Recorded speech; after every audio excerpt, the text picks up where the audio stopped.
Cuando guste, doctor, buen día. Gracias, pues muy buenos días tengan todos ustedes. Gracias por estos breves minutos de espera.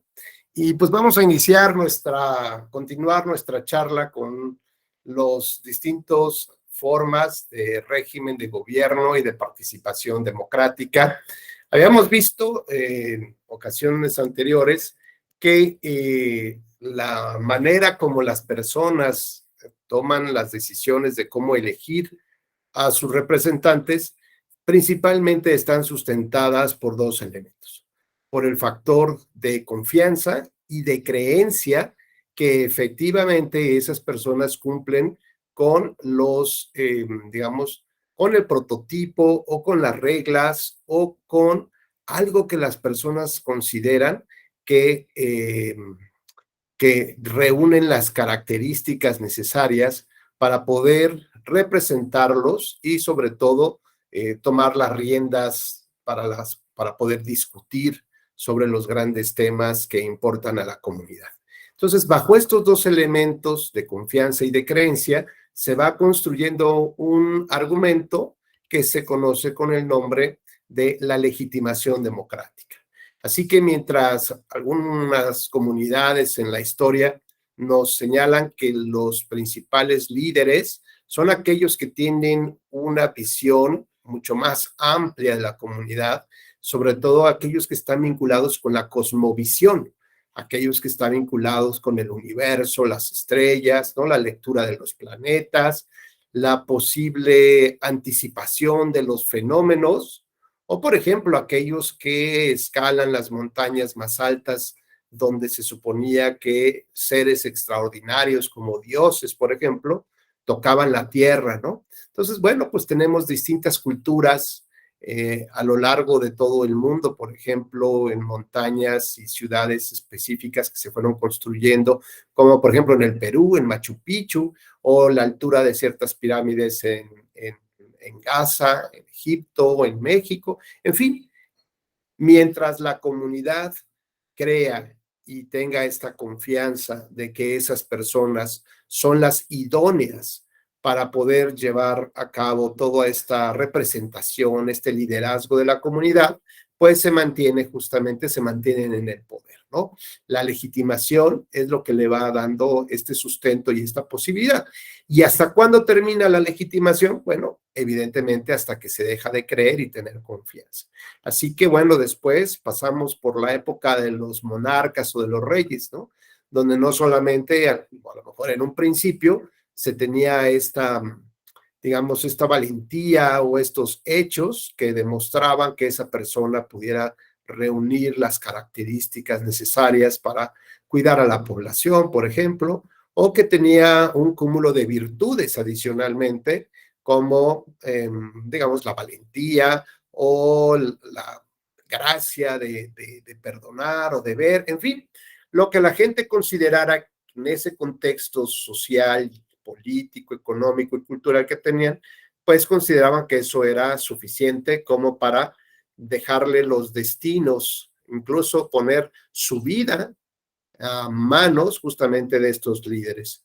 Después se pensó que la sangre era la que le daba esta vertiente de, digamos, esta idea de que las grandes familias que tenían un apellido, ¿no? Pues eran los que tenían el derecho de gobernar, el derecho de la propiedad y el derecho incluso de la voluntad de las personas, aunque en muchas ocasiones las personas no fueran consideradas parte de la comunidad. Por ejemplo, podemos recordar las polis en Grecia, donde los esclavos o las mujeres no formaban parte de la comunidad, de las personas que podían tomar decisiones, a pesar de que nuestros conceptos de democracia parten justamente desde la época de los griegos, ¿no? Bueno, pues veamos cómo en un contexto sociopolítico cultural, pues hay ciertas cualificaciones y modalidades, ¿no? Y eso no significa que estuviera bien o que estuviera mal en esa época, porque era su propio desarrollo histórico, su propio desarrollo cultural de cómo se iban presentando las circunstancias y sobre eso la comunidad iba trabajando. Hoy nos parece evidentemente como pues contrario a todos los principios de la democracia que las mujeres no puedan participar en la toma de decisiones. Sin embargo, bueno, pues lo único que tenemos que hacer es ir reconociendo cómo se fue dando esta evolución social y que las normas jurídicas al mismo tiempo fueron acompañando, un poco atrasadas, pero fueron acompañando a esta evolución histórica de la sociedad. Y así que bueno, pues del tema de los reyes, de los monarcas, de la herencia, de los apellidos, de poder, digamos, celebrar matrimonios entre familiares, incluso para tratar de cuidar la sangre y digamos, los derechos de herencia de los reinados, pues empezaron a surgir una serie de regulaciones, ¿no? Que determinaron si el varón era el que tenía los derechos si el primer hijo tenía mayores derechos sobre un segundo hijo, y si no había hijos varones, pues a lo mejor el hermano del rey era el que tenía derecho a heredar. Y así podemos ver cómo se van construyendo los distintos espacios de poder, y que bueno, por ejemplo, estas series de Juego de Tronos, si a alguien le gusta, pues nos va dando más o menos una cierta idea de cómo se van generando las alianzas, los asesinatos, las traiciones, ¿para qué? Pues en fin, digamos, tratar de mantener ese poder o esa legitimidad que te debe dar algo, ¿no? Y así podemos avanzar a lo largo de la historia, y ya después de estos monarcas, pues que llegaron a cometer unos excesos abismales, espantosos, por la propia población, al igual que sus jueces o sus principales ministros, secretarios, pero digamos que fuimos avanzando hacia una especie de dominio de algunos regímenes más bien de corte libertario, es decir, podemos ubicar temas como la Revolución Francesa o la Revolución Mexicana, la Revolución Rusa, incluso más de corte proletariado, ¿no? A lo que voy es que estos movimientos sociales que han generado una disrupción del sistema, es decir, que han ido en contra de las reglas del sistema para recuperar o rescatar o transformar el poder político, normalmente están asociadas con movimientos ideológicos. Y estos movimientos ideológicos generan un sentido de pertenencia o de identidad. Así que, bueno, podemos tener muy claros nuestros movimientos en la Unión de Repúblicas Socialistas Soviéticas o, por ejemplo, en la época de los 50, en la Guerra Fría con Estados Unidos, cuando se hablaba del capitalismo y el comunismo o el marxismo y el leninismo. Es decir, teníamos muy claro y muy bien identificado cuáles eran estos postulados ideológicos sobre el tipo de vida y el tipo de gobierno que deberían de tener las sociedades. De esta manera, el sentimiento de pertenencia a ese movimiento o a esa ideología, pues permitió que estos líderes, no tanto una persona, sino el movimiento, pudiera mantenerse a lo largo de los años, a lo largo de distintas etapas, al punto en que la sociedad, mientras sintiera esta confianza y creencia de que el movimiento seguía adelante, ¿no? Pues tarde que temprano se esperaba que los resultados comenzaran a llegar, ¿no? De los principales líderes de estos movimientos, también tenemos líderes carismáticos, de estos líderes echados para adelante, ¿no? Que no sabemos que aunque a lo mejor no hayan respetado las reglas de transferencia del poder, lo cierto es que sus características personales los llevaron justamente a enamorar a las personas, a enamorar a la comunidad y que la comunidad le diera el apoyo. ¿Cuánto tiempo dura digamos, el liderazgo de una persona con estas características carismáticas? Pues normalmente por el tiempo que tenga contacto con la comunidad, ¿no? Mientras viva o tenga ese contacto con la comunidad, o en su defecto, pues cuando la comunidad se canse de no ver resultados como tales, ¿no? A diferencia de aquellas personas o grupos que tienen este sentido de pertenencia, identidad a un movimiento o a una ideología, pues pueden pensar que mientras siga avanzando ese tipo de ideologías, de movimientos, de grupos, pues ellos se verían representados en cada uno de estos momentos. Por ejemplo, podemos ver ya en el caso mexicano la creación del partido, en sus orígenes, del Partido Revolucionario Institucional, bueno, cómo se dio también a través de apoyos de sindicatos, que hoy estaría prohibido, ¿verdad?, por la ley, que se incorporen de manera masiva a un partido político, como los sindicatos electricistas, el de maestros, el de Pemex, etcétera. Y no es que estuviera mal, sino simplemente era conforme cómo las cosas se iban dando en una época convulsa, en una época donde no había instituciones, donde todavía se presentaban una serie de conflictos armados, ¿no?, de grupos que buscaban a través de la pistola y la fuerza y la imposición mantener el control, mantener el poder. Había billetes de distintas denominaciones en los estados, ¿no?, que no se respetaban, no había un sistema bancario nacional. Es decir, podemos ver que la construcción de un estado, pues no es nada fácil, ¿no?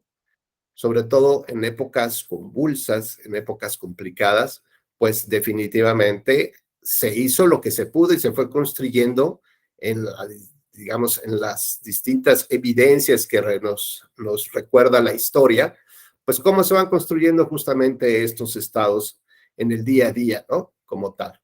Así que nuestro primer punto de arranque, después de platicar sobre estos temas, es que la legitimidad del poder o en el poder te la da la creencia y la confianza.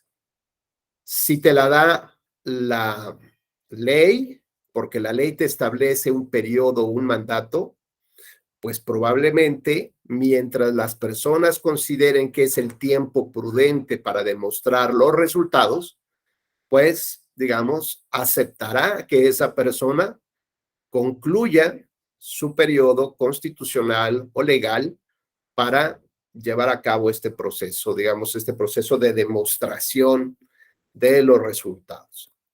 Si la legitimación, es decir, la confianza y la creencia se basa en las urnas, en la elección que los ciudadanos hagamos a través del ejercicio del sufragio, bueno, pues eso da o dota, digamos, de una mayor legitimidad y se conoce con el nombre de legitimidad democrática. ¿Por qué? Pues porque ya interviene justamente la voluntad del pueblo, la decisión del pueblo para elegir a sus propios gobernantes. Entonces veamos cómo la confianza y la creencia se van uniendo también, digamos, se van institucionalizando a través de reglas, a través de normas jurídicas, a través de prácticas en las cuales las personas terminan eligiendo a sus gobernantes a través del sufragio. ¿Cuánto tiempo dura esa confianza y creencia en un gobernante? Pues o bien durante el tiempo que la ley le marca que debe de permanecer, o bien puede ser a través de instituciones como la revocación de mandato, ¿no?, que todos sabemos que recientemente fue implementada en, con la finalidad un poco, pues, curiosa, ¿no?, porque tal pareciera que más se quería demostrar el apoyo que en lugar de cuestionar los resultados que se tenían por el gobierno federal. Y además que jurídicamente, si resultaba desfavorable para el presidente, no iba a tener ningún efecto jurídico, porque la propia Constitución, nuestro Estado de Derecho, nuestra institucionalidad, señala que las normas que recientemente se están creando no pueden aplicarse para hechos que ya surgieron antes, ¿no? Es decir, para un caso, por ejemplo, que ya se empezó a llevar a ejecutar o que ya surgió como fue una elección presidencial, y siempre y cuando los efectos de esta norma sean perjudiciales. Por lo tanto, este esquema jurídico que nos establece la ley respecto de la no retroactividad de leyes cuando se provoca un perjuicio a una persona en un hecho anterior a la expedición de la norma, pues podría darse el caso justamente de este ejercicio de revocación de mandato, porque las elecciones de presidente de la República fueron en una época, posteriormente se crea la ley de revocación de mandato y posteriormente viene la práctica o la puesta en práctica de esa ley. Sin embargo, el tema de fondo, más allá de la forma jurídica, más allá de la institución, lo que venimos platicando es que lo que le da la esencia a la legitimidad es la creencia y la confianza, ¿no? Entonces, ¿qué es lo que vimos en este esquema de revocación de mandato? Justamente es la demostración de creencia y de confianza, es decir, de mantener la legitimidad del gobierno o de una persona en particular en el gobierno. Entonces, más allá de cuestionar, de demostrar esta pérdida de creencia y de confianza, pues simplemente lo que buscaron era una demostración de que la legitimación se mantendría incluso posterior digamos, lo que las normas jurídicas pudieran establecer. Esto nos puede llevar a varias reflexiones de fondo muy importantes. Por ejemplo, si la legitimidad democrática, es decir, si las personas siguen creyendo y confiando en un líder, esto podría llevarlo a mantenerse en el poder a pesar de que las normas establecen que ya concluyó su mandato. Es decir, a la intención de mantenerse en un gobierno mientras se siga demostrando legitimación, digamos, fuerza en esta legitimación. Porque además recuerden que hay un precepto o un principio en nuestra Constitución General de la República que establece que en todo momento el pueblo es el único que puede mandar sobre el estilo de gobierno, sobre la forma de gobierno que tiene. Y dice, es inalienable al pueblo, es decir, el pueblo es el único que puede determinar si le gusta esta forma de gobierno o no, si le gusta un tipo de conducción del gobierno o no. Por lo pronto, estas discusiones, pues no solamente son académicas, no solamente son, digamos, un poco para la reflexión, ¿no? Para escribir una tesis, ¿no? Esto realmente siempre está en constante juego para quienes, pues justamente lo que buscan es mantenerse en el poder, ¿no? Y que, digamos, lo que tratan de operar son mecanismos mediante los cuales puedan oxigenar esta legitimación en el poder. Y esta legitimación, digamos, a estos líderes, pues yo comento, tienen esta audacia para advertir cuando las personas están dejando de creer y de confiar, ¿no? Porque los resultados son evidentes en cualquier gobierno, pues los resultados de su operación, de su, ¿cómo llamarle?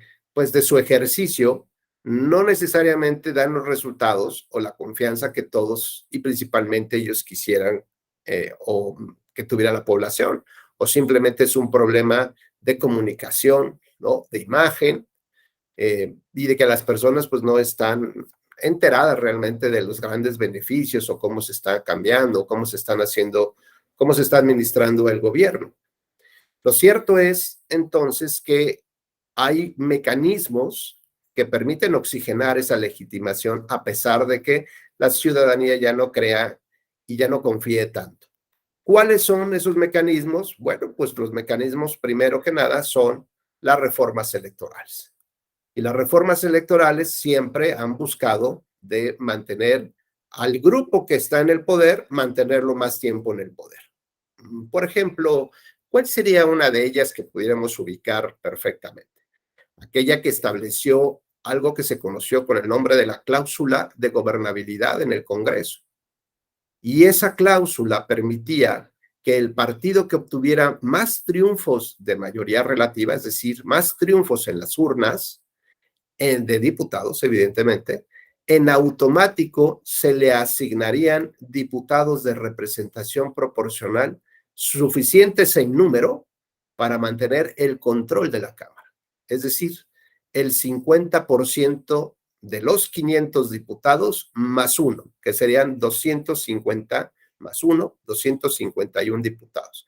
Así que si el partido o un partido determinado, que era el partido en el poder, vamos a pensar, obtenía el mayor número de triunfos en los distritos, pongamos un número de, si son 300 distritos, vamos a pensar que obtuvo 100 distritos y fue el partido que más triunfos tuvo en las casillas. Pues esta cláusula de gobernabilidad en automático le asignaba 151 diputados y con esto le permitía mantener el control de la Cámara de Diputados, con lo cual se podrían generar un montón de reformas que, digamos, no requerían de los otros partidos de oposición, ¿no? Que vendrían a ser a conveniencia del propio sistema y del propio gobierno o del propio partido que se encontraba en el poder. De esta manera, vean cómo la cláusula de gobernabilidad pues, fue un factor importante para alargar justamente esta legitimidad en el poder. Porque pues era evidente que ya se sentía que se estaba perdiendo justamente esta creencia y confianza, además de que estas ideas del movimiento pertenencia, el movimiento social o ideológico, pues también ya estaban quedando un poco anquilosadas, ¿no? Esto de decir tengo sangre revolucionaria, fuimos parte de la revolución, pues eso ya prácticamente iba quedando en un desuso, ¿no? Como tal. ¿Por qué? Pues porque las personas tarde o temprano van a reclamar si no ven los resultados reales, ¿no? Y efectivos. Justamente el día de ayer, alguien en redes sociales subió cuál es la, digamos, la pérdida de poder adquisitivo para la canasta básica, ¿no? Los elementos básicos del súper, y pues decían que prácticamente se ha perdido el 25%. Es decir, que o tu súper cuesta un 25% más, o que con lo que normalmente pagabas un súper, pues ahora hay un cuartito del carrito que lo tienes que dejar, ¿no? ¿Por qué? Pues porque ya no te alcanza para pagar esto. Y esto evidentemente lo empieza a sufrir la población y empieza a cuestionar los resultados de estos gobiernos, ¿no? Como tal. Volvemos al tema, creencia y confianza de que las cosas van a salir bien. Y justamente decíamos que esta revocación de mandato, pues es una conclusión anticipada, ¿no? Es una demostración, digamos, en términos de la finalidad de la ley, que demuestra justamente, el pueblo demuestra que no hay los resultados que esperaba durante un tiempo prudente, ¿no? Para poder empezar a ver cuáles son las acciones que tienen los gobiernos. Bueno, pues todo esto tiene que ver entonces con los distintos regímenes de gobierno y sobre todo tiene que ver con cómo nos involucramos como sociedad en esos regímenes de gobierno. Platicamos, creo, si mal no recuerdo, la clase anterior, y ustedes me dirán, platicamos, por ejemplo, cuáles son aquellos regímenes que tienen, digamos, notas distintivas de democracia y cuáles son los que no las tienen, ¿no? Y entonces platicamos de regímenes que son autoritaristas, ¿no? Completamente, o totalitaristas. Y la diferencia entre uno y otro implicaba, digamos, el oficialismo, cómo el Estado interviene justamente para imponer una ideología entre la población. El Estado interviene para establecer cuáles son estas normas que deberían de operar en función de un gobierno determinado o de un grupo determinado que ha absorbido completamente todo el poder, incluyendo el legislativo y el judicial, ¿no? Lo que absorbe es esta ideología como tal y que a veces esta ideología está representada por una persona o un grupo de personas.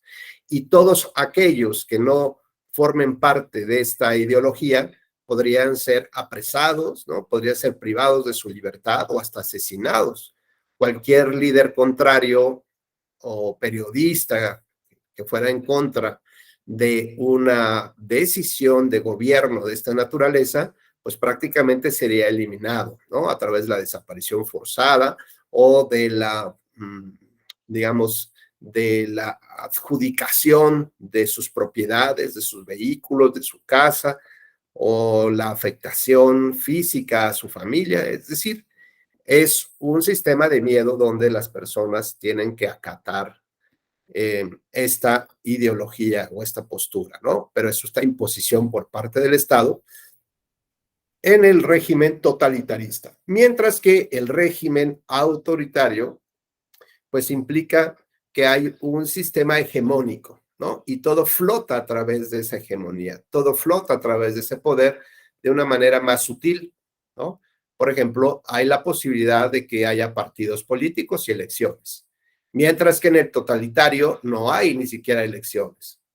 Por ejemplo, cuando, digamos, aquellas formas o ideologías que estaban vinculados con estas ideas del proletariado y del comunismo, pues eran contrarias, las elecciones justamente eran contrarias a ese tema, ¿no? Eh, y en el autoritarismo, pues sí hay elecciones, sí hay partidos de oposición, pero el régimen hegemónico controla tanto al órgano que organiza las elecciones como a los partidos que se dicen de oposición, autoriza quiénes son los candidatos de la oposición, ¿no? Que pueden competir, les autoriza en dónde pueden ganar o dónde no pueden ganar, ¿no? Y siempre los tiene controlados.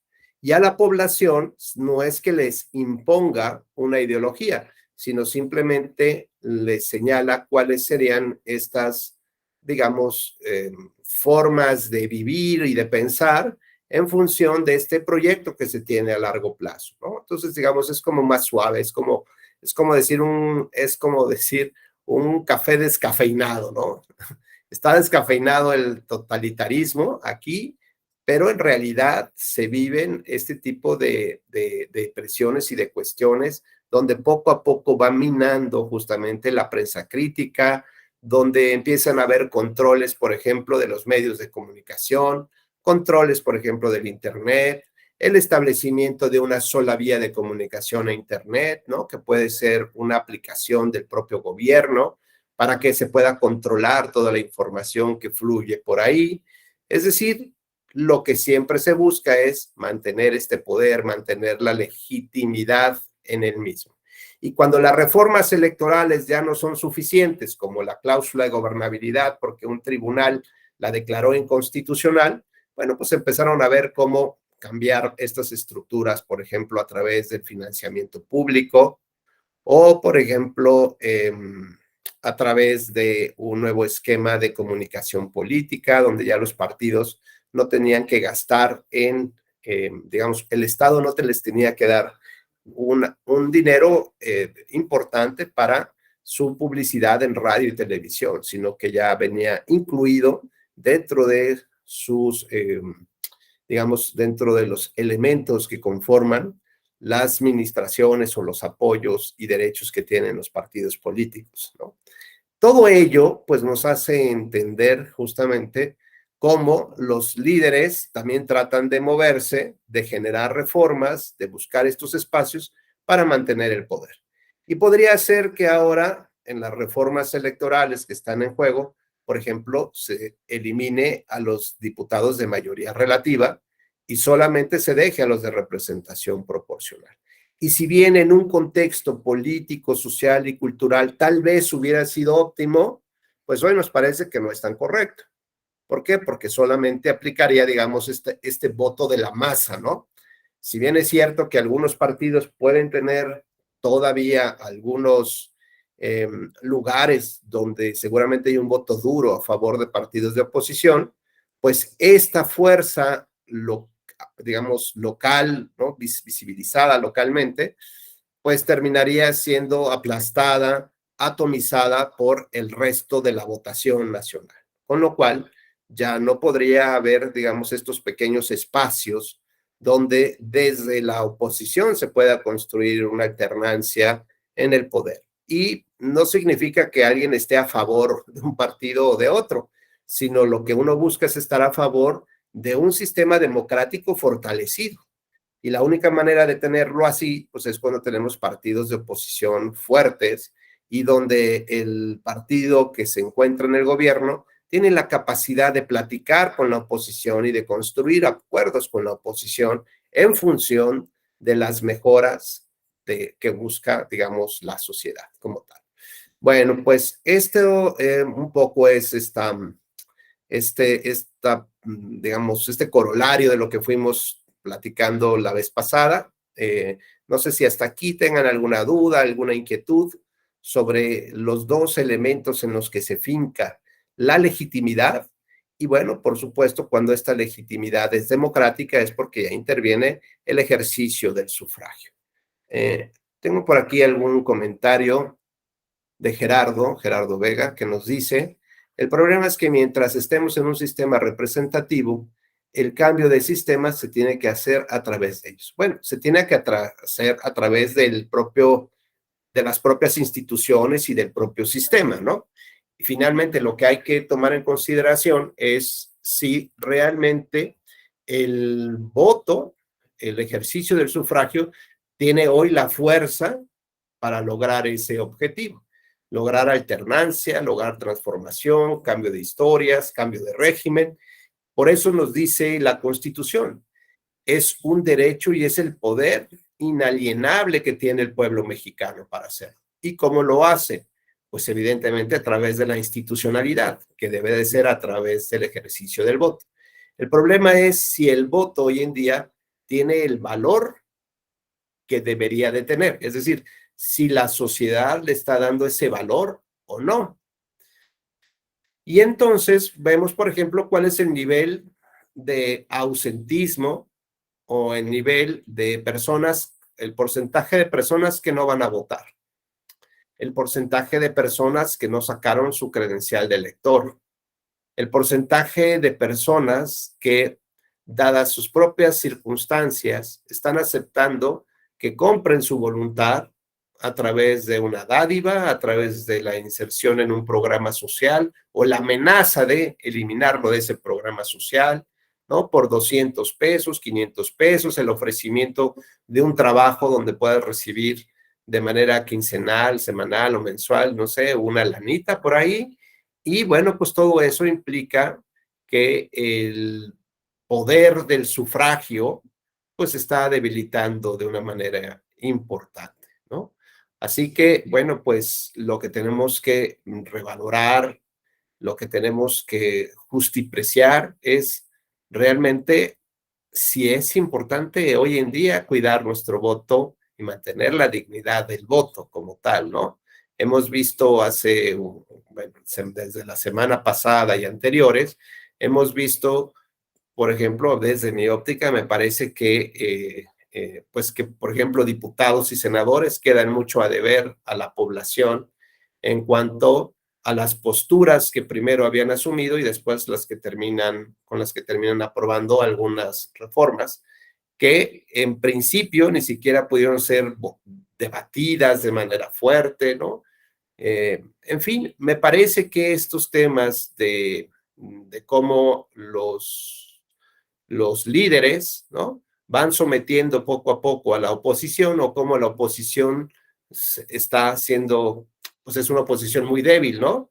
Que con cualquier presión, pues aceptan cualquier cosa que pueda venir más adelante.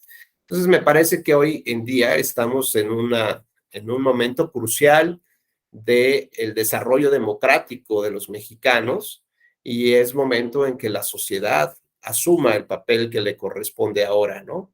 Simplemente para mantener una democracia sana, una democracia adecuada, mantener un órgano autónomo independiente que organice justamente las elecciones, que esa fue, digamos, la principal lucha de la oposición y de la sociedad, sacar las manos del gobierno de la organización de los procesos electorales, mantener principios de verdadera equidad e igualdad en la contienda, el acceso de todos los elementos necesarios para que pudieran llevar a cabo los partidos políticos sus actividades, tanto propias del partido, como las que corresponden a las de las campañas electorales. Entonces, bueno, me parece que este es un momento, insisto, muy importante para la sociedad, para poder difundir, ¿no?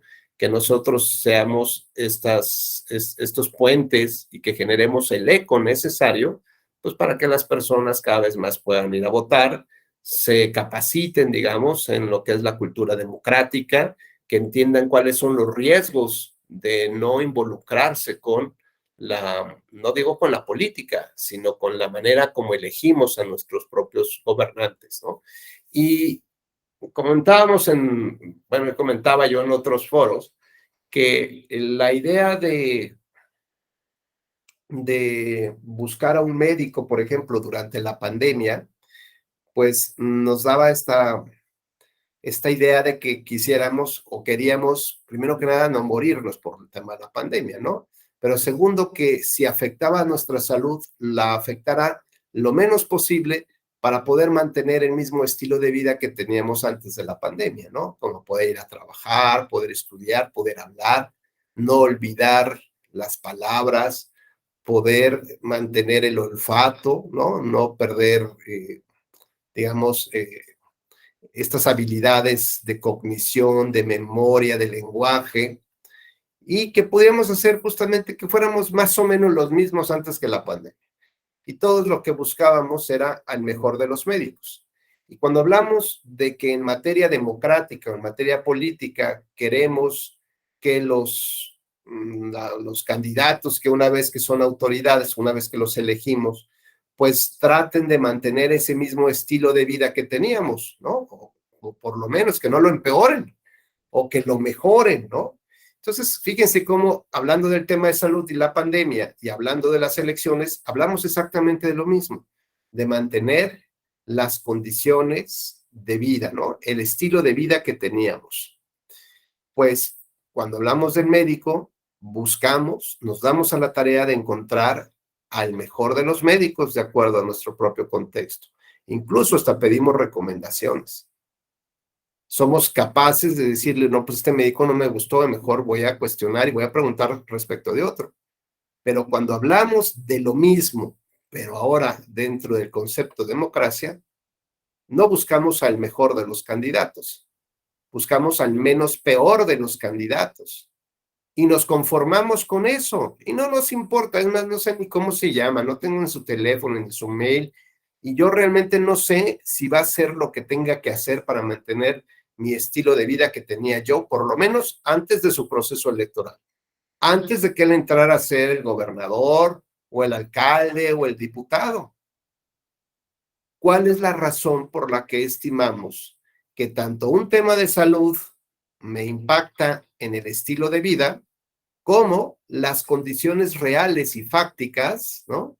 Me impactan también en mi estilo de vida y en el de mi comunidad? ¿Por qué con uno sí busco lo mejor que pueda y con otro, pues no? La verdad es que no. Y eso deriva justamente de qué importancia le estamos dando a la democracia. Y la democracia parece que está guardada en alguno de nuestros cajones con estos folders donde dice varios, ábrase 2 años después, a ver qué pasó, ¿no? Y y junto a ese tema de la democracia también hay un ticket que voy a tratar un recibo por ahí perdido que voy a tratar de archivar donde debe de ser alguna vez que tenga yo tiempo. Y ya diga, mira, pues aquí está, ya apareció, ¿no?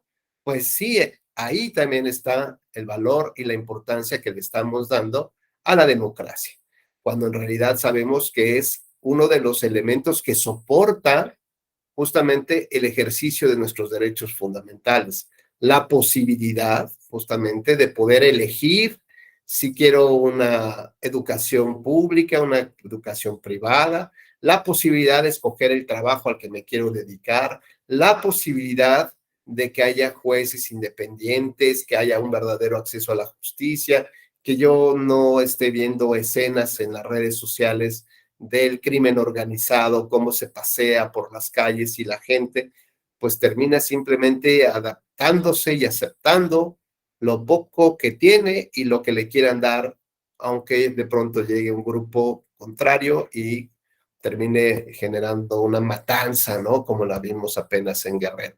Es decir, ese tipo de cosas son las que, digamos, son los cánceres de la democracia, ¿no? Y eso no podemos permitirnos como sociedad mexicana que eso siga avanzando. Y la única manera es, pues, es involucrarnos justamente con estos procesos de legitimación de nuestros líderes. ¿Hasta aquí algún comentario, alguna opinión?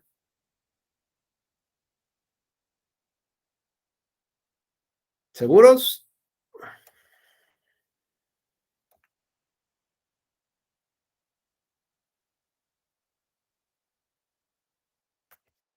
Bueno, entonces ahora lo que nos vamos a empezar a platicar, cuáles son estos mecanismos, eh, cuáles son estos mecanismos o los tres elementos mediante los cuales podemos descubrir eh, qué tan democráticos son los gobiernos o no. La primera es, como ya habíamos dicho, la legitimación, es decir, la forma de ingreso al poder de gobierno.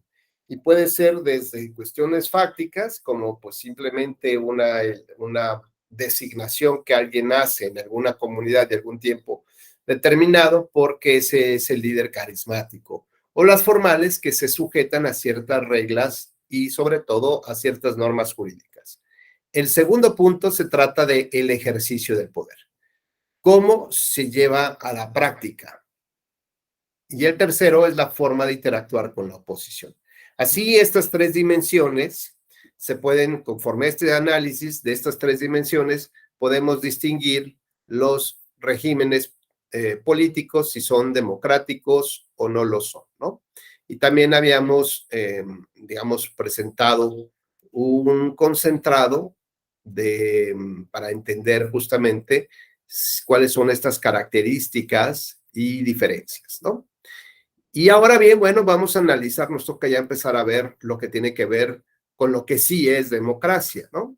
Entonces habíamos comentado que la democracia tiene distintos conceptos, distintas ideas, dependiendo de el lugar, la historia, tal como, por ejemplo, la democracia que surge el concepto en Grecia, pues ahí tanto los esclavos, ¿no? Personas que también tenían alguna condición de vida como pues estar ser cortos de estatura o alguna, digamos, alguna condición física, así como las mujeres, no formaban parte de la comunidad y por lo tanto solo los hombres participaban directamente en las decisiones. Lo interesante de esto de la democracia es que las decisiones tenían que ser consensuadas, es decir, que a medida que las sociedades fueron adquiriendo un mayor nivel de complejidad, ya no tan el concepto de las polis como en Grecia, que eran pequeñas familias, pequeñas comunidades donde se tomaban, donde alguien opinaba qué se tenía que hacer y todos los demás, ¿no? Los hombres decían si estaban de acuerdo o no, daban su punto de vista y total terminaban aprobando la decisión que mejor les pareciera. Mientras más complejas las sociedades se fueron haciendo, pues esto empezó a ser más difícil que los hombres participaran en las decisiones y que además estas fueran consensuadas. Es decir, el pueblo ya no solamente formaba un pequeño grupo, ¿no? Sino que ya era una verdadera ciudad donde ya poco a poco las personas fueron participando, se fueron alejando justamente de ello, ¿no? Y además, pues se tuvo que tener cierta edad para poder participar, ¿no? Conforme a estas nuevas características o crecimiento de las sociedades modernas, se crean o se establecen dos principios básicos, que tiene que ver con la representación política, es decir, cómo el número de votos va a impactar en el número de lugares de un órgano que va a tomar las decisiones por esa comunidad. Y por otro lado, el principio de mayorías, ¿no? Que esto es muy clásico, muy fácil de entender. Las decisiones se toman, pues normalmente cuando ganas con un voto, cuando tienes un voto de más, pues ese es un principio de mayoría. Y hay mayorías que se fueron construyendo, digamos, de manera artificial. Es decir, no necesariamente todos participaban y Por lo tanto, no se tenía esa gran legitimidad en función de lo que implicaba ese voto. Con esto me refiero que si había 100 personas que tenían posibilidad de decidir, pero resulta que un proyecto solamente era aprobado por 5 personas y el resto de proyectos tenía un voto, pues ello implicaba que 5 personas tenían la representación o la mayoría en relación a las 100 personas. Por lo tanto, esta es una mayoría construida artificialmente. Aunque formalmente se tiene la mayoría, no representa el interés real y efectivo de todo ese grupo o de los que mayormente integran ese grupo. Por lo tanto, pues si no da un gran resultado y de manera efectiva o no tiene los alcances este pequeño grupo de 5 votos, pues es muy probable que su legitimidad, vaya, prácticamente haya nacido muerta, ¿no? Y el tema de la representación política, esto es, ¿cómo logramos que estas voluntades tengan un impacto real, equilibrado en los órganos de decisión? Y así podemos ver, por ejemplo, como en las elecciones en Estados Unidos, donde normalmente, por ejemplo, para la elección presidencial, las personas votan por grandes electores, ¿no? Votan por un elector determinado. Y ese elector tendrá que, digamos, capta, digamos, tiene la representación de X número de votos que tienen los estados. Me explico de otra manera.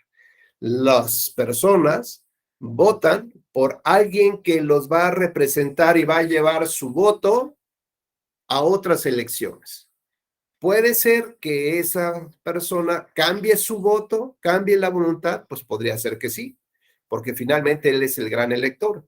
Y esto tiene pues una historia pues muy simpática, ¿no? Bueno, hoy se nos hace simpática. Imaginemos aquellas comunidades en Estados Unidos donde todavía se utilizaban las carretas, ¿no? El caballo, las diligencias, y las personas en sus distintos estados tenían que votar, ¿no? No podían concentrarlas en un lugar determinado a toda la para poder votar, ¿no? Llevarlas a... Entonces, pues cada comunidad elegía un representante que se transportaba en su diligencia con su caballo, ahí sufriendo la invasión o los golpes de los apaches, de los enemigos, total, hasta que llegaba a la concentración de todos esos grandes electores y decían, yo traigo por el estado de Nueva York tantos votos, yo traigo por el estado de Washington tantos votos, yo traigo por el estado de Texas tantos votos, ¿no? Y entonces estos grandes electores, digamos, llevaban la representación política de la población.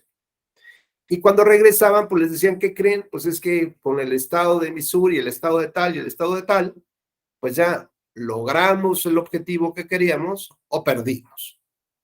Pero esto se implica entonces que se tiene una representación indirecta. El pueblo vota por el gran elector y ese gran elector representa hoy en día un número determinado de votos. Ese número de votos no es equilibrado en todos los estados de la Unión Americana. Cada estado representa un peso específico en las elecciones generales. Así que cuando van a votar, por ejemplo, se elige a un representante y ese representante lleva un número de votos y ese número de votos, digamos, se tiene como en puntos, por llamarle así, ¿no? A lo mejor algunos pequeños estados representan un voto general y otros representan 15, dependiendo del número de población, dependiendo de las economías que tengan, de lo que aportan. Entonces, cada estado tiene un número de votos determinado que sumados ya logran hacer o logran verificar cuál es, digamos, la decisión nacional. Claro que también tienen votación directa, por ejemplo, para elegir a sus gobernadores o elegir a sus diputados, pero en tratándose de presidente, tienen que elegir a estos grandes electores. En el caso mexicano, sabemos que no. Tenemos un sistema de votación directa para elegir justamente a nuestro presidente o diputados, senadores, gobernadores. Digamos que ese es el esquema con el que normalmente estamos trabajando. Así que conforme crecieron las ciudades y se pusieron más complejas, pues se establecieron estos dos principios básicos para que puedan llevar a cabo este ejercicio de legitimación. Así que la representación política es un instrumento para resumir los intereses sociales, canalizar las demandas de los gobernados y estructurar un gobierno que dé respuesta a los requerimientos de las personas. Y el principio de mayoría básicamente postula que en ausencia de una unanimidad, el criterio que debe guiar para la adopción de las políticas y decisiones públicas es el de la mayoría de sus participantes. Si resulta imposible que todos estén de acuerdo en algo, pues al menos una mayoría debería estar de acuerdo. Tomando en cuenta estos elementos, entonces, un régimen democrático tiene las siguientes características. Primero, se fomenta el pluralismo, es decir, la participación de los partidos, la posibilidad de que pequeños grupos, pero grupos importantes, ¿no?, sean escuchados en el lugar donde se discuten y se debaten los grandes temas de la comunidad y que además puedan participar en la toma de decisiones. Se permite la competencia electoral, es decir, hay posibilidad de que mediante el sufragio haya alternancia y haya renovación del poder público a través de elecciones auténticas, respetando el principio de mayorías. Existe un Estado, digamos, que respeta el derecho, las instituciones y sobre todo la Constitución, ¿no? Entonces, digamos que estos elementos son los que nos pueden señalar si efectivamente es un régimen democrático o no lo es, ¿no? Muy bien. Entendemos también que el principio básico que constituye a la democracia es el de la soberanía popular, ¿no? Y el de la soberanía popular justamente implica ese poder que tiene, ese poder soberano, ¿no? No como de los reyes soberanos, ¿no? Es el poderoso es el pueblo y tiene las posibilidades de transformar en cualquier momento el régimen político que se está implementando. Entonces, la soberanía popular en el Estado moderno se entiende como la capacidad que tienen los gobernados de establecer las leyes a las cuales se van a sujetar tanto ellos como sus propios gobernantes. La soberanía popular entiende que no hay un poder más arriba que el pueblo, porque toda esa voluntad, todo ese poder, todo ese mecanismo de creación de leyes y de toma de decisiones, todo reside justamente en el pueblo. Y cuando hablamos del pueblo, pues también tenemos que hablar de la ciudadanía, ¿no? Y para ser ciudadano se requiere un reconocimiento de la ley o de la Constitución respecto de quiénes son los ciudadanos, es decir, quiénes son los que pueden participar para la toma de decisiones. Y en principio, podríamos suponer que conforme lo establece nuestra propia Constitución, Mayra, si fueras tan amable, muy buenos días. Sí, buenos días. Hola, Mayra. ¿Quiénes son los ciudadanos o ciudadanas en México? Pues son los que nacieron en México y tienen la edad de 18 años. Y además tienen un modo honesto de vivir, ¿no? Pero también un extranjero puede ser ciudadano mexicano.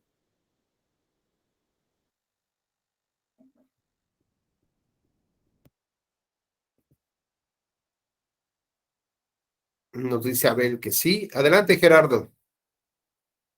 Buen día, Lick. Buenos días a todos. Considero que no, porque para ser ciudadano mexicano tienes que perder la nacionalidad, es decir, tienes que naturalizarte como mexicano para tener la ciudadanía mexicana. Pues en determinado momento una persona podría, en razón de edad, ser mexicano, pero no ciudadano, ya que la ciudadanía es una combinación de mayoría de edad y adoptar la nacionalidad, naturalizarse como mexicano.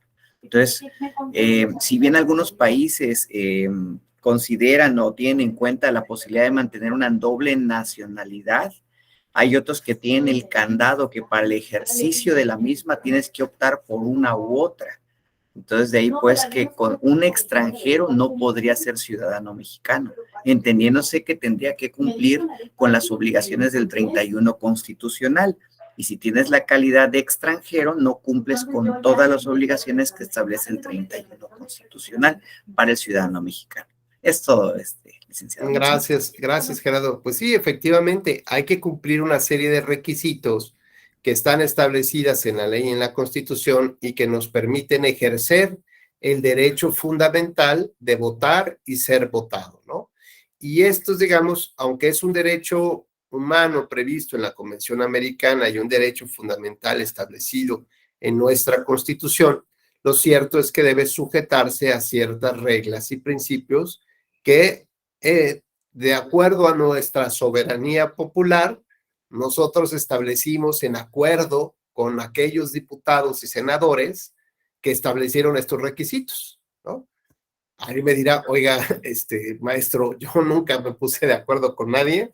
Yo desde que nací así estaba la ley y dicen que a partir de los 18 y un modo honesto de vivir y este tema de cosas. Bueno, pues en algún momento dado esa sociedad o tus abuelos, al poder elegir a esos representantes, se supone que transmitieron, les dieron las facultades de representación para que pudieran tomar las decisiones que más convenían a la población.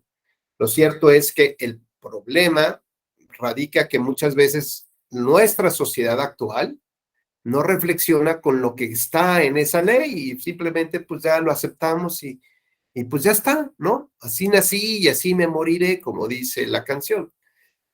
Cuando lo importante es tener esta actitud proactiva de estar revisando qué es lo que están en las leyes y cómo se van modificando. Tal vez platicábamos que en otra jornada, que hay países que, digamos, tienen una especie condicionada de voto a partir de los 14 o 16 años. Y esto por la sencilla razón de que sus familias o su modo de ver la vida ahí, en estos países, implica que a partir de los 18 años los hijos ya empiezan su vida independiente, ¿no? Alcanzan esa mayoría de edad, en principio, y eso les permitiría ya tener o buscar dónde vivir, a qué dedicarse, ¿no? Empezar a caminar por su propio pie.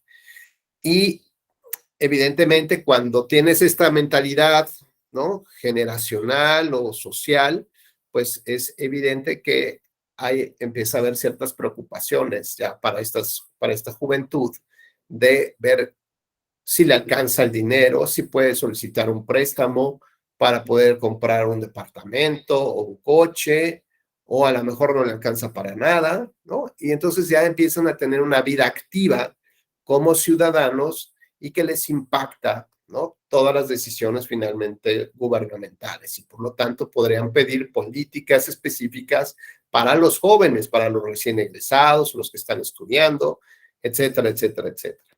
Es decir, ya hay un mayor compromiso y participación porque hay un impacto real, ¿no? Aquí en México, pues es hasta los 18 años y yo hasta de broma luego digo que para mí deberían de subir la edad del voto, por lo menos a los 23 años, ¿no? Porque de entre los 18 a los 23, pues muchas personas siguen viviendo muy cómodas en su casa sin nada que les aflija, ¿no? Y pues será preocupación de los papás de ver cómo sacan este dinero extra para poder mantener el estilo de vida de las personas, tal vez con un segundo o tercer trabajo, o pues no sé, tristemente en muchas ocasiones, pues ya dedicándose a actos irregulares, ¿no? Para poder mantener el estilo de vida de las personas. Muy bien, bueno, pues continuamos con este tema del régimen o los regímenes democráticos. Se señala que en México, digamos, empezamos a tener un verdadero régimen democrático a partir de 1996, cuando entraron en vigor las reformas electorales que permitieron una competencia real por el poder político, ¿no? Es decir, si ven, pues no hace muchos años que podríamos decir que vivimos justamente ya en una democracia y que hay que cuidar, ¿no? Como tal. Entonces, hablar de la democracia, pues implica hablar de distintas formas o conceptos que nos llevan justamente a encontrar las características esenciales de, digamos, de esta forma de gobierno. Y la principal tiene que ver con el sistema mediante el cual los ciudadanos toman las decisiones que son mejores para la comunidad y normalmente en una plaza pública, ¿no? Eso es, digamos, como la idea central de la democracia.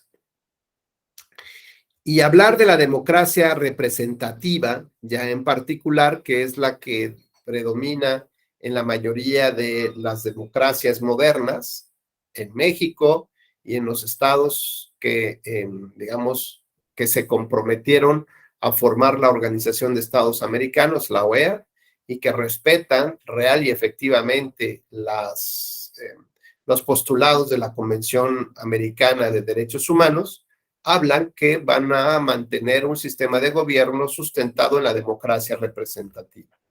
Entonces, ahora lo que vamos a ver, ¿qué significa este concepto de democracia representativa y por qué es tan importante? Bueno, este concepto implica tres características. La primera es que la sociedad elige a los representantes para que lo gobiernen. Segundo, la posibilidad de que diferentes ideologías compitan para acceder al poder, es decir, que haya una verdadera competencia de partidos políticos. Y tercero, que los ciudadanos puedan disfrutar su vida privada en libertad, ¿no? Que opere en un sistema de derechos humanos sin temor a que el Estado intervenga o le imponga las decisiones que, en su caso, el ciudadano debería de escoger. Estas democracias representativas implican un mayor límite, una identificación del control que se realiza al ejercicio del poder. Por lo tanto, los gobiernos deben de entender que lo que está en esa convención americana, ¿no? Lo que está, digamos, es el receptáculo de lo que hoy nos distingue de la esencia. Si alguien quisiera construir, por ejemplo, imaginemos que ya desapareció la raza humana, ¿no? Vamos a pensar que desaparece la raza humana y alguien encuentra la Convención Americana, ¿no? Y dice, caray, ¿cómo habrán sido los humanos? Digo, más allá de físicamente, porque podrá haber algún vestigio en una caverna, en algún metro, no sé, en algún vagón del metro, alguna cosa. ¿De qué estaban hechos los seres humanos? ¿Cuál es el ADN del ser humano? Por lo menos de América Latina, de esta región, está en la Convención Americana. Eso es lo que nos distingue como seres humanos, en ese receptáculo. Y cuando transformamos esas esencias a nuestras leyes, como la Constitución, por ejemplo, se dice que se convierten en principios o derechos fundamentales. Los de allá, derechos humanos. Aquí en lo nacional, transformados, modificados en los derechos fundamentales. Fundamentales en torno a un sistema de gobierno, en torno a una política determinada, fundamentales, porque finalmente, cuando yo analizo un derecho humano, lo tengo que ver bajo dos ópticas. La primera es cómo ejerzo yo el derecho, y la segunda es cómo el Estado protege mi derecho. Por ejemplo, Luis Bernardo, muy buenos días. ¿Cómo estás? Bien, gracias. Buenos días. ¿Qué tal, Luis Bernardo? Oye, por ejemplo, la Convención Americana nos establece que tenemos derecho a tener un nombre, ¿ok? Sí. Bueno, todos tenemos derecho a que nos identifiquemos y tenemos derecho a un nombre. Cuando lo transformamos ese derecho humano aquí en nuestra Constitución, pues también nos dice que tenemos derecho a establecer un nombre, ¿no? Como tal. ¿De dónde surge esta idea de que, o esta regla, de que las personas deberían de tener primero que nada, dos apellidos, y luego que primero tiene que ser el del papá y luego el de la mamá? Bueno, considero yo que eso es una tradición que viene desde España, desde que lo trajeron sus costumbres los españoles, pues así se acostumbra por esta situación histórica de prevalencia del varón, del humano varón, que es el que provee, el que era el jefe de familia, incluso desde Roma, creo, hasta ahorita que me acuerdo, pues desde el nombre que se utilizaba en el derecho romano, todas las personas tenían que tener el nombre del pater familias y llevarlo prácticamente de manera obligatoria. Entonces yo creo que de ahí viene toda esa tradición romana, española, y bueno, pues obviamente aquí también se nos quedó en nuestro derecho, ¿no? Correcto, y como bien dices, pudo haber sido que la tradición se convirtió en ley, pero cuando confrontas esa ley con el derecho humano que está en la Convención Americana, podríamos preguntarnos, ¿tendría una persona derecho a cambiarse el nombre? Bueno, yo recuerdo cuando era más joven, en nuestras leyes no había esa facultad de parte de los ciudadanos. Era tal cual tal cual se inscribía en el registro civil, así se tenía que respetar. Y no era y eso se contrastaba mucho como más bien con Estados Unidos, donde pues las personas sí parece que tienen una facilidad mayor de cambiarse el nombre totalmente, ¿no? A mí me acuerdo que me decían que eso era por seguridad jurídica, porque si no, no se sabía con quién se contrataba, eh, eh, a quién se le asignaban los derechos y las obligaciones, y de repente alguien se llamaba Juan Pérez y después se llamaba Luis García. Entonces, era más bien esa situación de que se nos enseñaba que era por seguridad jurídica, pero más bien yo siento que era una como racionalización de una costumbre, que más bien era como ¿cómo le diría? Es como un respeto a un atavismo, o una cosa muy antigua, una tradición, pero que se quiere disfrazar como de tecnicismo. Es decir, el atavismo es el del machismo, el del patriarcado que se habla ahora, pero que se le quiere disfrazar como seguridad jurídica. No te puedes cambiar el nombre porque no hay seguridad jurídica en contratos, en tu estado civil, etcétera. Pero en realidad, pues ahora vemos que no es tan así, ¿verdad? Oye, Luis, ¿y no crees que en realidad se deba porque el Estado no tenía los medios para controlar y saber quién era quién? Y que a partir de, por ejemplo, de la sistematización, pues hoy pueden preguntar Luis Bernardo García y a lo mejor el sistema detectará que se cambió el nombre, ¿no? Que tenía otro nombre, con Sí.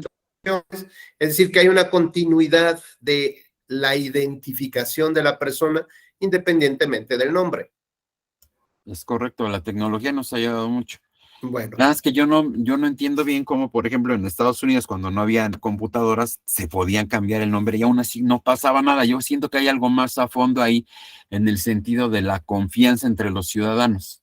Si yo me llamo Luis García y me cambio el nombre a Juan Pérez, pero finalmente soy la misma persona y hay una confianza entre los ciudadanos de que yo voy a respetar un contrato o de que voy a cumplir con mis obligaciones fiscales, por ejemplo, bueno, pues se permite. Eso es lo que yo entiendo que eso es lo que nos falta en estos tiempos en nuestro país. O sea, que la tecnología nos ha ayudado, como dice bien usted, a identificarnos, pero sin esa confianza entre ciudadanos, bueno, pues sería más difícil, creo yo. claro. Gracias, Luis Bernardo. Adelante, Gerardo.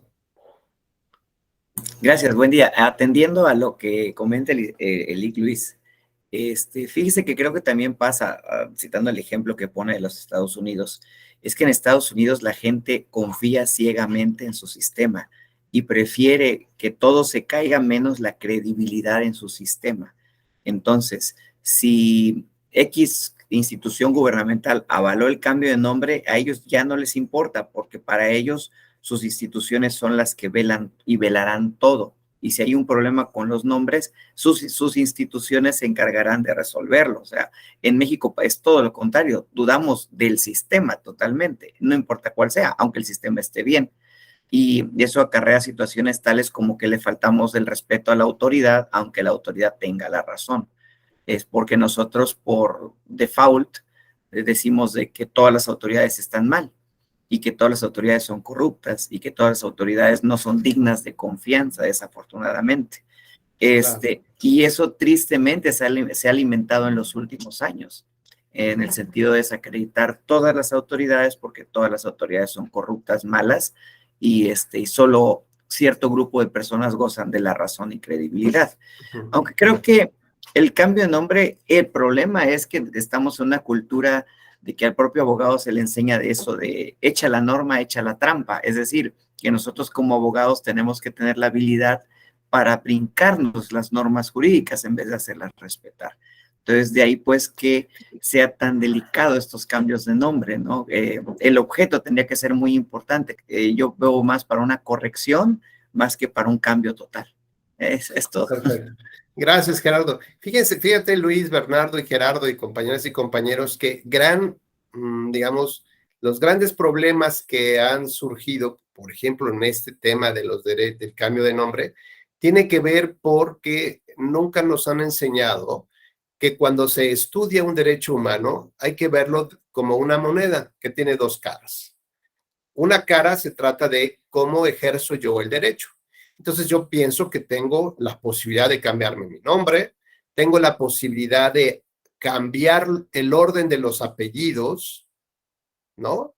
¿Por qué? Porque tengo el derecho inalienable, ¿no? Que me pertenece de tener un nombre y tener los apellidos de mis padres. Eso está clarísimo. Si no me gusta el nombre, bueno, si yo tengo el origen, ¿no? Si soy el encargado de eso, pues podría yo cambiarme hasta el nombre. Yo recuerdo que después, hasta de broma, decían que cuáles eran los nombres más extraños que teníamos en México, ¿no? Y algunos les ponían como el del Santoral o, en su caso, del día festivo, y se llamaba alguno Anib de la Red, ¿no? Y pues ni modo, así se llamaba. O a lo mejor el sacerdote en la fe de bautismo le cambiaba el nombre al niño y así tenían que ponerle después o reconocerlo los papás. O a lo mejor en épocas donde no había estos registros que señala Luis, pues ni siquiera había actas y los padres tampoco tenían el interés de registrar a los hijos y celebrar las actas. Y a lo mejor puede ser por cuestiones personales, pues yo ya no quise tener un acta, por ejemplo. Entonces, esa es, digamos, la primer cara de la moneda, la primer cara del derecho. ¿Cómo puedo yo ejercer ese derecho fundamental? Y el segundo, digamos, la otra cara tiene que ver con la obligación correlativa del Estado para protegerme ese derecho. Y entonces ahora sí ya debo de tener una visión más clara del mismo, porque si no, solo me quedo con una parte y es inconclusa. Y es un poco lo que dice Gerardo. O sea, ya los abogados tienen que ver cómo saltan la tranca, cómo le dan vuelta a la ley. Pues muy sencillo. Cuando entendemos el papel del Estado para defender y proteger un derecho humano, entonces podemos tener la claridad de saber qué no están haciendo, qué están dejando de hacer y por ahí reclamar. Entonces, en esa sencillez, digamos, está el truco, pero pues siempre se nos ha enseñado desde una sola cara de la luna. ¿Cómo ejerces el derecho humano? Y ahí preocúpate, a ver cómo le haces, ¿no? No, aquí hay que verlo en una forma integral. Yo lo ejerzo así porque este es el contenido, pero además, para completar mi visión, tengo que ver qué obligaciones tiene el Estado finalmente. ¿Por qué decimos que la Convención Americana debería ser el motor, la razón de ser de todo gobierno? Pues porque la razón de ser es proteger los derechos de las personas. Esa es la razón del gobierno. Cuidarnos, protegernos, apapacharnos, ver cómo nos llevan a otros estadios de mejora. y no cómo nos empeoran y cómo nos roban nuestros dineros. Eso no debería ser el papel del gobierno. Entonces, cuando se le exige al gobierno que reconozca, por ejemplo, Luis Bernardo, en el caso de Estados Unidos, y a ver cómo le haces, es tu bronca, es tu, ¿no? Es a ver cómo termina resolviendo el problema, pero es el problema del Estado, no es el problema de la persona. Ahora bien, decimos, ¿la persona tiene derecho a cambiarse de nombre? Sí, ¿por qué? Pues porque ya lo reconoció la ley. No es cierto, porque tienes el derecho fundamental a llamarte como te quieras llamar. Los cuestionamientos que tenemos que hacer es si eso me permite cambiarme los apellidos. Por lo menos de orden, pues sí. Pero a lo mejor yo no quiero llamarme como se apellidan mis padres y mi madre, sino como el abuelo que tenía un apellido rimbombante, Don Periñón se apellidaba, ¿no? Don Periñón burbujeante. Bueno, pues así habría que ver hasta dónde llega eso. O por ejemplo, si el legislador estableció cuáles deben ser las características del nombre. Pues no. Y afortunadamente qué bueno que no lo puso, porque si no tendríamos que, a lo mejor si estaba de moda como las telenovelas de Verónica Castro, donde los hombres tenían 3 nombres, ¿no? Pues entonces se llamaba, por ejemplo, en mi caso, Rubén Enrique de Jesús, ¿no? Y entonces, ya llegó Rubén Enrique de Jesús, ¿no? Como telenovela, ¿no? Y todas las mujeres Marías, ¿no? Hasta decimos, que no sea usted María, no, sí, pero no, todos somos Marías y todos somos José. Pues qué cosas tan raras nos decían en esa época. Y bueno, pues muchas veces se quedaron así asentadas en las actas o las personas asumieron que así se llamaban, ¿no? Por ejemplo, alguien se puede llamar Teresa y decía, no, yo me llamo Teresita o me llamo María Teresita. No, te llamas Teresa. En el acta está Teresa y es Teresa. Pero en todos lados me he puesto María Teresita, ¿no? Bueno, la pregunta es si el nombre, como entonces no hay una característica o elementos que identifiquen qué debe ser el nombre, puedo cambiarme el nombre a como yo quiera. ¿Y esto qué significa? Pues que me pueden llamar el rey de los pasteles. Y me llamaré el rey de los pasteles, porque tengo derecho a cambiarme el nombre, ¿no? O me podré cambiar el nombre a Michael Jackson, ¿por qué no? Pues está bien, si te quieres llamar Michael Jackson, pues ese es tu problema, ese es tu, ¿no? O me quiero llamar Taquería La Michoacana, pues no sé hasta dónde debe de llegar lo que significa el nombre, porque el legislador, dice Gerardo, Su Alteza Serenísima, pues bueno, pues así se llama, ¿no? Llámame, me llamo Rubén sin apellido. No, ya en serio, ¿cómo te apellidas? Sin apellido, así se llama. Así es, tu apellido es, sí, sin apellido. ¿Por qué? Pues porque así me quiero llamar. Y esto, por ejemplo, lo vimos en las elecciones, cuando los candidatos querían que en sus boletas, en las boletas electorales, apareciera su apelativo, como el Bronco, por ejemplo. ¿Es un derecho humano? Pues sí, pero finalmente tendría que haberse cambiado el nombre al Bronco, ¿no? Para que todos le pusieran el Bronco. Entonces, pareciera también que los apelativos forman parte del nombre. Esto solamente es un ejemplo de cómo tenemos que ver el derecho humano. Y cuando hablamos de la democracia representativa, que dijimos que está también en la Convención Americana, significa que también entonces es un derecho humano. Un derecho humano a vivir en una democracia representativa que implique libertad del sufragio, que implique tener un órgano autónomo e independiente que organice las elecciones, que implique tener una prensa crítica, que implique tener también partidos de oposición reales y que mi voto tenga esta posibilidad de cambiar mi historia. Eso es un derecho humano. Vivir una vida así, con estas características, implica vivir mi vida bajo un derecho humano. Por lo tanto, como el derecho al nombre, tendría yo que ver cómo el Estado protege que vivamos en una democracia representativa. ¿Cuál es la obligación del Estado para que realmente yo pueda vivir en una democracia de esa naturaleza? Y entonces va a ser más fácil entender en qué momentos el Estado está fallando su obligación de respetar mi derecho humano. Cuando el Estado rompe los equilibrios del poder, rompe mi derecho humano. Cuando el Estado ataca a la prensa, rompe un derecho humano. Cuando el Estado trata de controlar la oposición, rompe un derecho humano. Cuando el Estado quiere controlar al órgano que organiza las elecciones de manera, rompe también un derecho humano. ¿Por qué? Pues porque sobre eso se construye la torre o el sistema de los derechos humanos de las personas, sobre la democracia, sobre sobre el acceso a la justicia, que incluye tener jueces independientes, y sobre la legitimidad de las personas. Perdón, sobre sobre la dignidad, dije legitimidad, sobre la dignidad de las personas. ¿Es digno que una persona tenga que cambiar su voto por la promesa de que llegará una pipa de agua, que la están deteniendo? Eso no es digno. Por lo tanto, ese es un rompimiento a un derecho humano.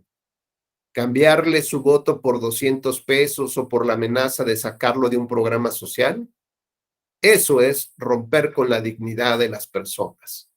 Por lo tanto, esos tres elementos, dignidad humana, acceso a la justicia con jueces independientes y democracia representativa, son los tres, digamos, las tres patitas sobre las que se construye una gran torre que se llaman los derechos humanos, que incluye el derecho al nombre, el derecho a la libertad, el derecho de tránsito, el derecho a la libertad de expresión, a tener un desarrollo libre de personalidad, derechos humanos a, digamos, a la reproducción sexual, a una creencia religiosa. Todo lo que conocemos, que es lo que nos identifica como seres humanos, se construye a partir de estas tres piezas.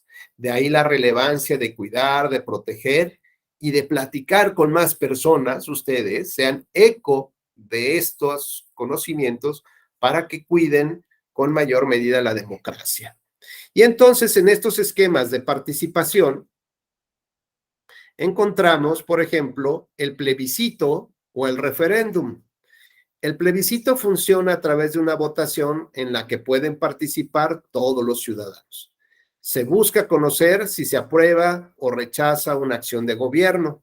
Por ejemplo, si debe construirse una carretera o si el gobierno debe de dar una lana, ¿no?, para que las personas puedan tomar a los autobuses o transporte público, por ejemplo. Ese es el plebiscito. Y el referéndum implica que o funciona a través de una votación en la que pueden participar todos los ciudadanos y se busca que los ciudadanos ratifiquen o rechacen una propuesta legislativa. Por ejemplo, si deben aprobarse las reformas a la Constitución que anexan un estado al país, por ejemplo, ¿no? De pronto dijeran algún municipio de Guatemala que se quisiera anexar a México. Bueno, pues tendríamos que generar este referéndum donde votar toda la población para ver si se quiere eso. Por ejemplo, si debe aprobarse la reforma a la ley que permite casarse a las parejas del mismo sexo. Bueno, pues estos son mecanismos de participación democrática semidirecta, porque finalmente quien tomará la decisión, pues será los congresos. O la revocación de mandato, que es a través de una votación universal, los ciudadanos deciden si alguno de sus gobernantes debe permanecer en el cargo. Entonces, fíjense cómo estos conceptos de democracia semidirecta incluye tanto la revocación de mandato, el plebiscito, el referéndum y la iniciativa ciudadana. Por ejemplo, un grupo de ciudadanos busca incidir en la agenda legislativa para hacer que su propuesta sea discutida y votada en el Congreso. Por ejemplo, un grupo de ciudadanos recaba firmas para que el Congreso acepte una iniciativa de reforma a la Constitución, o, por ejemplo, que el Congreso adopte medidas, reglas, por ejemplo, para las personas ciegas, o para las personas cortas de estatura, o para un grupo que tiene alguna condición de vulnerabilidad. Por ejemplo, para la tercera edad, ¿no? Leyes específicas, ¿no?, que mejoran las condiciones y que además permiten que estos grupos con alguna situación o condición de vulnerabilidad puedan incorporarse de manera real, plena y efectiva a la sociedad. Y decíamos, por ejemplo, en el tema de las boletas electorales, ¿no?, que la ley electoral permitía en una época que las personas ciegas pudieran acompañarse de alguien para que le ayudaran, ¿no?, a llevar a cabo el ejercicio del sufragio. Bueno, por lo menos lo podían ejercer, pero conforme a estas normas y principios constitucionales que implican la integración plena, real y efectiva, la autoridad está obligada, decimos, a hacer algo. No solamente es cómo ejerzo el derecho al voto, ese es un derecho humano. Ahora, ¿cómo protejo yo, cómo regulo yo como Estado la posibilidad que una persona ciega pueda votar? Pues ahí está la boleta y que se acompañe de alguien. Ok, pero tengo otra obligación. La otra obligación es que debo de maximizar el derecho humano y además debo integrarla para que no sienta que haya una diferencia con alguien que sí puede ver. Bueno, pues entonces voy a poner el lenguaje braille, boletas en lenguaje braille, a través de plantillas, y entonces pongo la plantilla y ya la persona, bueno, ya no requiere que alguien la acompañe. ¿Sigue ejerciendo el voto? Sí. ¿Es un derecho humano? Sí. Pero ahora el Estado se pone las pilas porque es correlativo, es la segunda, digamos, la otra cara de la luna, la otra cara de la moneda. ¿Qué tiene que hacer el Estado? Bueno, y después, pues seguramente tendrá que poner urnas que tengan también lenguaje braille para que pueda identificarlas la persona dónde va a meter su voto. Y como tienen ranuras estas cajas, pequeñas ranuras donde se introduce la papeleta, pues tendrá que crear algún mecanismo que le facilite justamente poder introducir el sufragio. ¿Cómo puede ser? Pues un embudo. Y con eso, pues eso es mucho más fácil. Es decir, son 3 o 4 pequeños elementos que el Estado está obligado a pensar, a ser creativo, para ver cómo logra que estas personas no se sientan diferenciadas. Que estas personas tengan esta sensación de que están haciendo exactamente lo mismo que las demás personas, sin tener un apoyo ni una ayuda especial. Por ejemplo, o podemos poner el caso del transporte público. ¿Ustedes creen que las personas tienen derecho humano a transportarse? Pues evidentemente sí. Ahora, ¿cuál es el correlativo del Estado de ese derecho humano? Pues ver cómo protege, a qué compromisos llega el Estado para maximizar, incluso garantizar ese derecho de transportarse de las personas. Bueno, pues pone un transporte público. Pues está padrísimo. Oye, pero ese transporte público ahora lo dividió en camiones o vagones para mujeres y para hombres. Octavio Vargas, ¿tú crees que eso sea una verdadera inclusión? No, no creo que sea una inclusión. ¿Perdón? ¿Sí me escucha? Sí, ahí ya te escuchamos. Okay. Sí, comentaba, no creo que sea una verdadera inclusión como tal.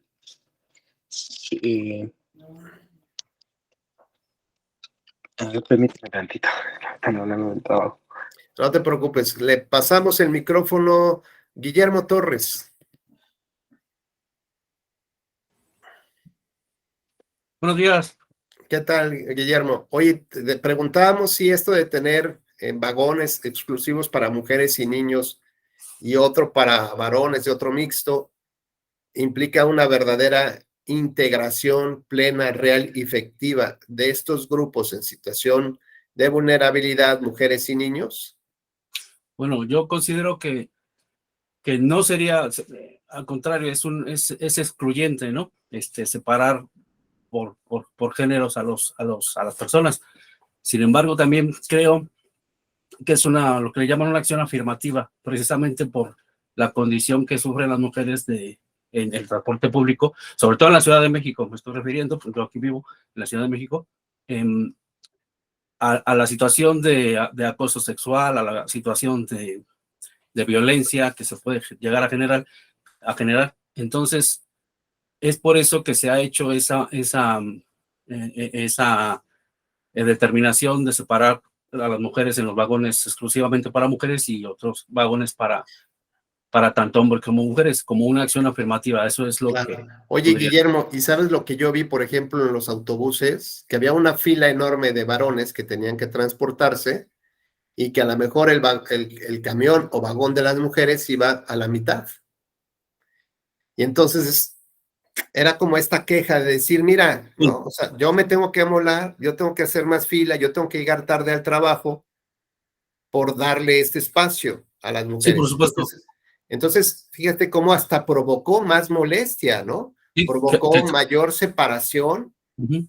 La medida provoca mayor indignación de la que ya se tenía. Es evidente que entonces el Estado debe de tener este cuidado de ver cómo protege, ¿no? Cómo genera estas medidas. Y entonces alguien me decía, bueno, creo que ahora ya son autobuses, por ejemplo, el camión, el autobús, donde dentro del propio autobús, ¿no? Hay identificados sillas, ¿no? Para, digamos, con el color rosa o con un color tal, pues para que sea para mujeres, ¿no? Y otros para personas con alguna minusvalía, con una situación, una capacidad, que nacieron con una situación ahí que no les permite movilizarse o tener una silla de ruedas, por ejemplo, ¿no? ¿Y esto permite integrar más a la población? Pues tal vez sí, ¿no? Porque ya hay espacios, pero significa que el Estado tiene que seguir trabajando no solamente en la movilidad, sino que ya, como bien dices, hay otros derechos humanos que están en juego, como el que las mujeres tengan una vida libre de cualquier tipo de violencia. Y bueno, pues entonces esto genera que haya esta visión del juego de los derechos humanos, que les digo es esta torre sobre la que se construye sobre 3 piezas centrales y que permite la inclusión real y efectiva. Esto implicaría que entonces el Estado debería seguir trabajando en sensibilizarnos a nosotros, los varones, para que podamos tener una verdadera integración, ¿no? Es decir, que más adelante ya no haya necesidad de tener ni sillas de colores, ni vagones especiales, sino que realmente se dé un respeto real y efectivo a las mujeres y que tengan la plena confianza de tomar cualquier transporte público, ¿no? Así es. Entonces, las medidas estatales atendiendo esta visión, doble visión del derecho humano, deberían seguir trabajando en ese tema. Porque si no, de lo contrario pues ya te di tu transporte. Oye, pero pues es que no me garantiza, pues no sé, pero ya el transporte ya te lo puse y esa es tu bronca. ¿Cómo ejerces tu derecho humano? Pues no sé. Si quieres quedarte, pues no sé. Oye, pues es que ahí están las banquetas, pues sí, pero no hay manera de que pueda yo subirla con la silla de ruedas. Oh, bueno, pues está bien. Ahora vamos a obligar que todas las esquinas tengan una pequeña rampa. Bueno, pues eso va generando pequeñas inclusiones, ¿no? Pero ¿de qué me sirve eso si yo no tengo, por ejemplo, la manera de poder, ¿cómo se llama? Transitar en una banqueta, en una calle que está repleta de hoyos, de baches, de topes, ¿no? Y además algunos parecen montañas verdaderamente, ¿no? Difíciles de escalar. Con un vehículo, pues yo me imagino con una silla de ruedas, con mayor razón. Bueno, pues nos vamos acercando un poco ya al final de nuestra charla y tenemos que platicar de estos mecanismos de participación de la población, ya sea, por ejemplo, a través de estas iniciativas populares, puede ser iniciativa de ley o la iniciativa ciudadana, en donde se presenta, digamos, o ya sea una iniciativa en estricto sentido, una iniciativa de ley, o se busca justamente incidir en la agenda, ¿no? Como tal, para que un texto, una adaptación a las reglas jurídicas pueda tomarse en cuenta. Y sobre ello, entonces, estos mecanismos de democracia semidirecta, busca incrementar la participación de la ciudadanía, normalmente organizada, y que encuentra, digamos, estas necesidades que el legislador no ha advertido y que necesita justamente impulsar. Por lo tanto, requiere representatividad, es decir, requiere que un número de personas o porcentaje de la población presenten esta propuesta firmada y entonces, digamos, tenga esta característica de representatividad como tal. En todos los casos, excepto en la iniciativa popular, los representantes pueden estar incluidos en la legislación para iniciar el mecanismo. Puede ser el titular del Ejecutivo, o sea, puede presentar el referéndum o el plebiscito o la iniciativa de revocación de mandato. Pero cuando se trata de iniciativa popular, solamente le corresponde a la sociedad su presentación, que a veces puede ser impulsada por un partido político o que hay algún interés político de por ahí, pues seguramente, pero al final de cuentas es una decisión que le corresponde a la población. Muy bien, y hay, digamos que podemos analizar que puede tener efectos vinculantes y no vinculantes, dependiendo de cómo se regule en la legislación. Hay veces que un porcentaje de votos de los ciudadanos sí tiene una obligación o tiene una liga que vincula directamente a las autoridades a hacer o no a hacer una cosa. Por ejemplo, si en un plebiscito para la construcción de una carretera, si la mayoría vota por el no, pues el gobierno no la va a construir. Si en un plebiscito para construir un aeropuerto, la mayor parte de la población o de los que votaron dice que no, pues no se construirá. Y hay otros que por sus efectos son no vinculantes. Y insisto, depende de cada legislación cómo lo vaya regulando. Si, por ejemplo, si la población vota por no modificar la ley para permitir a las parejas del mismo sexo casarse, bueno, pues este referéndum no necesariamente es vinculante y el Congreso puede seguir con esta idea de cambiar la ley para permitir el matrimonio entre personas del mismo sexo. Muy bien, bueno, pues también comentar, por ejemplo, que hay otros mecanismos de participación, semidirecta, como puede ser el presupuesto participativo, ¿no? Y fíjense bien que brevemente les platicaré que esta idea del presupuesto participativo tuvo un gran auge en Brasil, porque salían, digamos, de una dictadura y el Partido de los Trabajadores, el Partido Popular, lo que buscaba pues era tratar de ganar las elecciones, ¿no? Después de salir de una dictadura. Así que pues tuvo que empezar a acostumbrar a las personas a ejercer ese derecho de sufragio y que esas personas realmente confiaran en su voto. Así que empezaron a crear estos mecanismos de participación de la población, por ejemplo, con el tema del presupuesto participativo. Y en unos lugares de Brasil, en unos municipios y particularmente en un estado, empezaron a promocionar esto. Y las personas se dieron cuenta que realmente tenía razón y sentido de ser. Y les platico brevemente. Por ejemplo, cuando llegó a la magistratura en la Sala Regional Monterrey, en el lugar donde yo rentaba mi casa, en los primeros días me di cuenta que había reuniones de vecinos. Y esas reuniones eran para determinar qué iban a hacer con la devolución que el municipio les daba del predial. Es decir, les entregaba el 25% del predial para que esa comunidad hiciera lo que quisiera con esa lana, ¿no? De embellecimiento, el fraccionamiento, de jardines, de poner unos juegos para los niños o unos equipos para hacer ejercicio o pintar, lo que quisieran hacer para embellecer la colonia, ¿no? Pero requería, en esa ley de San Pedro Garza García, requería que hubiera un porcentaje importante de cumplimiento de la obligación del pago predial. Entonces, pues empezaba todo el mundo más o menos a ver qué es lo que estaban haciendo en el otro fraccionamiento, en la otra colonia, ¿no? Pues dependiendo de qué tanto compromiso la sociedad también trabajara con el Estado, decir, pues aquí está mi predial, no me voy a esperar hasta que me condonen los intereses los de 3, 4 años, sino aquí está lo mío, y les regresaba el 20 o el 25%, y les apoyaba además con pintura, con los trabajadores, o cómo podían desarrollar el proyecto que querían, ¿no? Bueno, entonces la verdad es que había una gran relación entre la comunidad y el gobierno y la autoridad, ¿no? Es decir, realmente se daba uno cuenta que ser cumplido con las obligaciones, pues tenía un efecto positivo, ¿no? Ahora yo he visto en otros lugares que dicen que rifan un coche y que rifan un viaje, y la verdad pues es que nadie sabe quién se ganó el coche ni el viaje, ¿no? Y luego te enteras que fueron las propias autoridades y dices, no puede ser.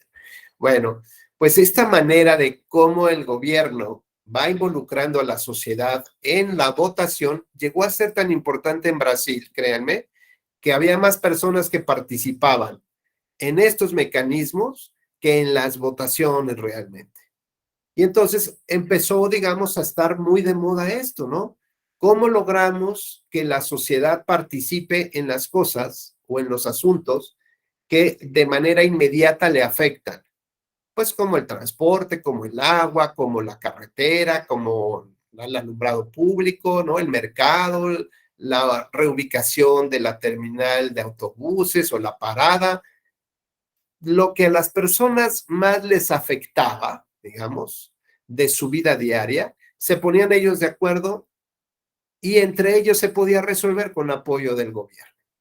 Entonces, estos mecanismos realmente hicieron posible justamente que en las siguientes elecciones presidenciales, pues ya saben quién ganó. Ganó justamente el Partido de los Trabajadores. ¿Por qué? Porque enseñó a la población cómo tenían que votar y se dieron cuenta que sus votos realmente tenían un impacto real en sus vidas, en estos pequeños cambios que la gente quiere hacer como tal.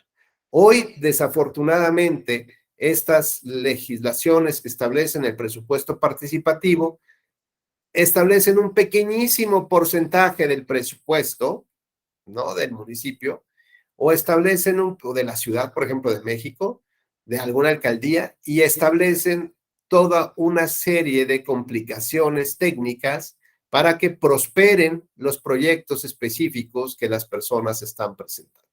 Por ejemplo, hay algunos proyectos de un parque para mascotas, ¿no? Porque todos en la colonia tenemos nuestras mascotas y todo está lleno de popó por todos lados.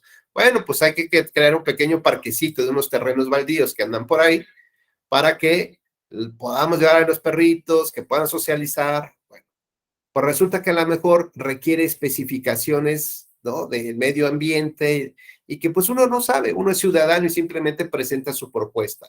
Y el gobierno debería de generar las consultorías necesarias, por ejemplo, para que sean proyectos estratégicos o proyectos adecuados que pasen o que se formen a partir de digamos, de los requerimientos necesarios para que sean realmente, que se pueden llevar a la práctica.